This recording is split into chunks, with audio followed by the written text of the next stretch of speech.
Fala galera, eu sou o professor Ítalo Rio Tinto e nós vamos dar continuidade, finalizar finalmente a investigação sobre a filosofia kantiana, né? Neste vídeo nós vamos concluir finalizar a questão da moral kantiana que ficou incompleta no vídeo anterior, né? Talvez o áudio fique um pouco baixo, mas é porque eu estou quase sem voz, tá? Então, consequentemente, o áudio vai ficar um pouco mais baixo. Mas vamos parar de conversa e vamos continuar, né? Pois bem, para a gente entender bem essa questão da moralidade, não é? A gente precisa definir o que é essa moralidade, né? O que é a moralidade? Moralidade nada mais é do que o agir bem, né? A liberdade, essa capacidade deliberativa que nós temos de agir bem e corretamente, né?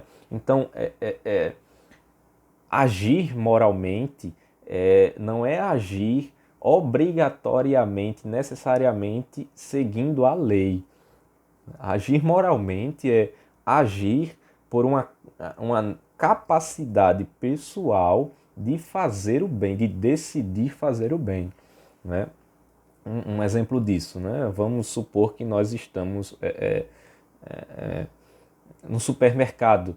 E aí, nesse supermercado, nós sentimos um desejo, né? Lembra que a gente falou dos desejos, né? A, o homem ele tem pulsões e é a razão que determina, né, que vai legislar sobre a decisão de seguir as pulsões humanas ou não seguir as pulsões humanas, né? Então, vamos supor que a gente está no supermercado e a gente sente uma pulsão natural, humana, de levar aquilo ali, algo que está lá, um biscoito, né? E aí a gente olha para os lados e vê assim, não tem ninguém olhando, não é? Eu estou com vontade de comer esse biscoito e não quero pagar, ou eu estou sem o dinheiro para pagar, então eu vou levar esse biscoito, né? E aí a gente para e a razão vai dizer assim, não, mas não é certo levar esse biscoito, não é? Sem pagar, né? Não é certo roubar, né? E aí você para e reflete e coloca o biscoito lá no lugar de volta, né? Então veja, aqui você agiu bem. Por quê? Porque você decidiu pela sua liberdade e autonomamente não fazer aquilo. Então você agiu moralmente, né? Mas vamos supor que você, nessa mesma situação, você tenha vontade de levar, e aí quando você pensa em levar, você lembra, ah não, mas tem câmeras nesse corredor, tem câmeras no supermercado. Então se eu levar, né, eu vou aparecer nas filmagens levando e aí isso vai ser prejudicial. Aí você coloca lá o biscoito no lugar, né? Você agiu corretamente, mas você não agiu moralmente nesse caso. Por quê? Porque você agiu não por uma deliberação pessoal. Você agiu porque tem uma força coercitiva que lhe fez agir corretamente, né? Existe uma lei e existe alguém olhando. Então, basicamente, bem a grosso modo, o agir moral é a capacidade de agir corretamente quando não tem ninguém olhando, é você com você mesmo, né? Então, quando você age bem e corretamente, independente do poder coercitivo que virá como consequência disso, né? Então você agiu moralmente, né? Então isso é importante para a gente entender essa dinâmica do agir bem e por agir por dever, né? Que a gente vai tratar o que é o dever para Kant.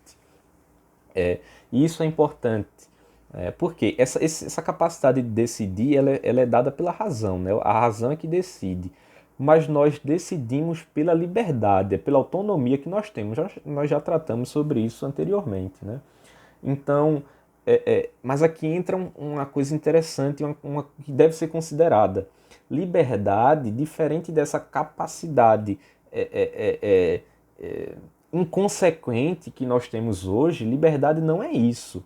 Não é? Liberdade não é fazer o que quer inconsequentemente. Liberdade é você saber que você tem a capacidade de agir, mas que toda a sua ação ela tem uma consequência, né? E a liberdade ela faz parte da natureza humana, não é? Mas as consequências da sua liberdade também. Não é? Aristóteles vai dizer, né, que nós somos livres para decidir o que fazer, mas nós seremos sempre escravos das consequências do nosso agir, né, da nossa liberdade. Né? E para você ver, a liberdade ela é tão presente na nossa vida, desde um vestir a roupa até uma profissão que vai se escolher. Não é? Você é livre para, dentre várias camisas, a escolher uma para sair naquele dia. Você é livre para subir no ônibus ou não. Você é livre para falar com a pessoa ou não. Você é livre para atender o telefone ou não. Você, teoricamente, é livre para escolher a profissão que você deseja seguir. Né? Então, a liberdade ela faz parte dessa capacidade, dessa realidade humana. Né? Mas tudo tem uma consequência. Se você subir naquele ônibus, vai ter uma consequência. Né? Se você vestir aquela roupa, tem uma consequência. Se você escolher aquela profissão, tem uma consequência. Então a liberdade ela não é inconsequente. A liberdade ela tem uma capacidade, ela tem uma realidade de consequência, tá? Então sempre que a gente falar de liberdade na filosofia, ela tem essa realidade de consequência e não é uma realidade inconsequente como a gente está acostumado a ver por aí, principalmente na sociedade, né? Isso é fundamental para a gente entender essa liberdade na moral kantiana. Pois bem, tendo isso em mente, a gente pode passar para a questão do dever para Kant. Né? O que é que Kant entende por dever? Né? Diferente do agir moralmente, não é? O dever é essa lei, não é, que faz com que nós possamos agir de acordo com o que é estabelecido. Né? Então, o dever é justamente você agir em cumprimento da lei. Não é? Então, Kant estabelece três níveis do dever. Então, é o agir por dever, não é? Que é você cumprir a lei porque tem de cumprir a lei está lá, então você vai cumprir a lei. Não é? Por exemplo, não roubar, não matar. Eu não vou roubar e não vou matar porque a lei diz que eu não devo fazer isso. Não é? Então, eu estou agindo pela lei, né? Agindo por dever. Né? O segundo estágio é o agir em conformidade com o dever. Parece que é a mesma coisa de agir por dever, mas não é. Para Kant, agir em conformidade com o dever é justamente você agir por temor. Você age em conformidade, obedecendo aquela lei, porque você tem medo da consequência daquela lei. Né? Não simplesmente porque você obedece por obedecer a lei, por ser uma obrigação. Né? Você obedece porque você não quer ser punido. Então você não vai matar, não vai roubar, para que você não seja preso, para que você não seja punido, para que você não passe lá em Cardinô, sua foto, sua imagem, parece que agora nem pode, né? Mas você não vai cometer o crime para que você não seja punido por isso aí. Então isso é agir em conformidade ao dever. Né? E o terceiro estágio é agir em desconformidade ao dever. O que é agir em desconformidade ao dever? É justamente você escolher, pela sua liberdade, não cumprir a obrigação, não cumprir aquela lei. Então você escolhe infringir a lei. Né? Então você mata, você escolhe matar, mesmo sabendo que aquilo é um dever que você deve seguir. Né? Você rouba mesmo sabendo que a lei diz que você não pode roubar. Né? Então você deliberadamente escolhe cometer e infringir a lei. Né? Isso pode ser feito ou por prazer ou porque quer. Você pode infringir a lei porque quer ou simplesmente por prazer. Eu vou matar por prazer a matar, eu vou roubar por prazer por roubar. Né? Então Kant estabelece essas três dimensões do dever. Né? O agir pelo dever, né? O agir por dever, que é cumprir a lei porque a lei tem de ser cumprida. Né? Agir em conformidade ao dever, que é agir com medo da penalidade. Eu vou fazer isso, vou fazer o que é certo para não ser punido, né? E agir em desconformidade ao dever, que é escolher livremente não cumprir aquela lei, não cumprir aquele dever. Isso é fundamental para a gente entender justamente o cerne do pensamento moral kantiano, que são os imperativos, né? Então veja que essa questão do dever ela é diferente da questão do agir moralmente, né? Que o agir moralmente é uma questão pessoal, é você consigo mesmo, né? E então, tendo bem isso em mente, a gente pode entrar agora no tutano da moral kantiana, que são os imperativos. Né? Basicamente, os imperativos são dois, né? O imperativo categórico e o imperativo hipotético. Não é? O que são imperativos? Imperativos são obrigações, né? A ordem. Né? Então, o imperativo categórico é basicamente uma ordem, uma lei universal. Né? Isso é muito comum, né? Falar na moral para Kant é falar nessa realidade de lei universal, né? Mas o que é essa lei universal kantiana? Né? Veja que a gente falou que parece meio contraditório num dos vídeos, né? A questão da autonomia. Autonomia é você impor a sua própria lei, mas não é qualquer lei, né? É uma lei dada, né? Uma lei universal. Mas como é que é gerada essa lei universal, né? Então, o imperativo categórico para Kant, né, a gente pode dividi-los em três partes. Né? Kant faz não é bem uma divisão, mas ele faz o julgamento do imperativo categórico em três partes. O primeiro dele haja de tal forma que a sua máxima se torne uma lei universal. Né? O que é que isso significa? Age de uma maneira que essa atuação ela possa ser estabelecida como uma lei universal. Perceba que Kant não quer dizer que cada homem vai estabelecer uma lei universal ou que cada indivíduo vai fazer a sua própria lei, a sua própria moralidade. Não é isso. O que Kant quer dizer, a grosso modo, de forma bem assim simplória, faz aquilo que tu desejas que façam contigo, né? Então, se você não quer que ninguém te mate, não mate ninguém. Se você não quer que ninguém te roube, não roube ninguém. Se tu não queres que ninguém te bata a cara, não bata na cara de ninguém. Então, basicamente, bem a grosso modo, essa concepção de age de tal forma que a tua lei se torne, tua máxima se torne uma lei universal, é isso. Né? Age de tal forma que esse teu agir ele possa ser uma lei universal, né? Que haja uma harmonia nessa ação na realidade do mundo. Né? Se tu acha uma carteira na rua, né? Tu vai olhar, tu vai pensar, se eu perdesse essa carteira, eu queria que me devolvessem, né? Se sim, eu vou devolver. Né? Então, essa concepção de agir, de fazer com que a minha máxima, a minha ação, possa se tornar uma lei universal. O segundo estágio, né, essa segunda concepção do julgamento de Kant é justamente age de tal forma que a humanidade ela seja um fim em si mesmo e não um meio. Não é? Isso é importantíssimo, porque a gente está fazendo o caminho, perceba que a gente está fazendo o caminho, porque essas três concepções elas se unem, né, para formar esse imperativo categórico. Nessa segunda concepção, Kant quer dizer que a humanidade ela não é um meio utilitário, né? Nós não podemos agir de forma utilitarista com a humanidade, né?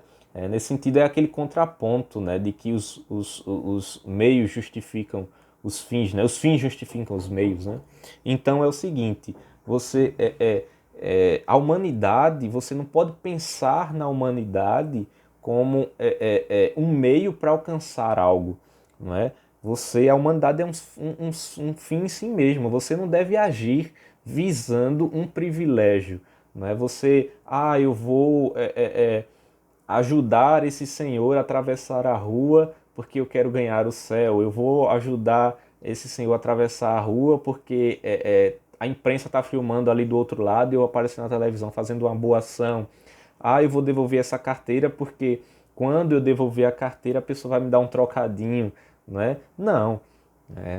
Você não vai agir, a sua ação ela não é um meio. O homem, a humanidade, né, que é o campo de atuação da sua ação, ela não é um meio, ela é um fim. Você vai fazer porque a finalidade é essa. Eu vou devolver a carteira porque a carteira não é minha, né? A carteira é de quem perdeu, então eu vou devolver. Não é porque a pessoa vai me dar dinheiro. Eu vou ajudar o senhor a atravessar a rua, não é porque eu quero aparecer na televisão, não é porque eu quero ganhar o céu. Eu vou ajudar ele a atravessar a rua porque ele pode ser atropelado, então porque eu quero ajudar de fato. Né? Então, essa segunda realidade da concepção kantiana é justamente essa concepção de que colocar a humanidade como um fim, né? E não um meio. Né? Eu não faço algo pensando em ganhar algo. Né? E a terceira realidade é justamente age de tal forma que a tua vontade, né, ela possa ser um legislador universal. Né? Aqui entra a autonomia propriamente dito. Né? Tu deve ser o legislador da tua própria moralidade, né? Da tua própria ação. Né? Tu és autônomo. Né? Então veja, eu ajo, né, com um exemplo da carteira. Né? Eu pego a carteira, achei a carteira. Aí eu delibero, né? Não vou ficar porque a carteira não é minha. Né? Aí eu vou devolver a carteira. Então, porque eu queria que se eu perdesse, alguém me devolvesse a carteira também. Lei universal. Depois eu vou pensar, eu vou devolver essa carteira não é pensando em a pessoa que a pessoa vai me retribuir financeiramente porque eu devolvi. Eu vou devolver porque a carteira não é minha, a carteira é dele. Então é a segunda, é um fim em si mesmo. Né? E a terceira, né? Eu sou o legislador. Né? Essa ação ela é uma ação moralmente boa, correta. Eu sou legislador dessa minha própria ação. A minha vontade ela é legisladora dessa realidade, dessa ação. Né? Então, veja, o imperativo categórico é justamente fazer com que os homens consigam agir bem em sociedade. O cerne é esse. A gente vai ver que, a gente falar é bem resumidamente, né? O cerne dessa realidade do imperativo categórico é bem voltada para essa convivência humana, né? Perdão. Essa convivência humana, essa capacidade de viver bem, né? Formular uma lei próprio, um imperativo que me faça agir moralmente e que eu haja moralmente. Né? Então, esse imperativo categórico, né, é basicamente essa força que me faz agir bem, independentemente de quem me olhe. Né? Independentemente do que isso venha das consequências. Isso é importantíssimo, as consequências. Agir moralmente, agir a partir de um imperativo categórico para Kant, é agir independente das consequências. Ainda que isso me faça mal, para Kant é isso, ainda que eu vá morrer, mas se o que eu vou fazer for para fazer bem, para fazer o certo, eu vá morrer, eu tenho de morrer. Porque o que importa é fazer o certo, é fazer o bem. Isso é chave fundamental. Independente da consequência, eu devo fazer o que é correto. Imperativo categórico é isso para Kant. Né? Além de ser essa realidade é o que eu vou fazer quando ninguém está olhando. Não é? Então, essa agir bem, agir moralmente é o que eu faço quando ninguém está vendo, só eu e eu mesmo. Não é?